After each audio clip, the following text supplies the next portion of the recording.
نزن بیناموس، نزن روانی، سردرد گرفتم.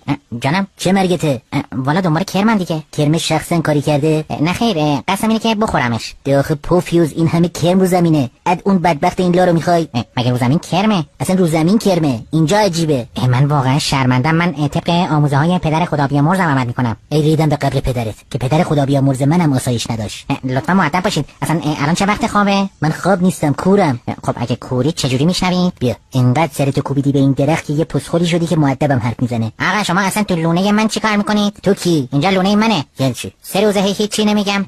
شما دیگه خیلی رو درواسی دارید. ببخشید من کورم. اصلا کوری میبینی که میگم کوره، یعنی آدم کور باشه ولی پسخول نباشه. ما رفتیم. خب مگه کوری؟ آره بی پدر، آره. لایکی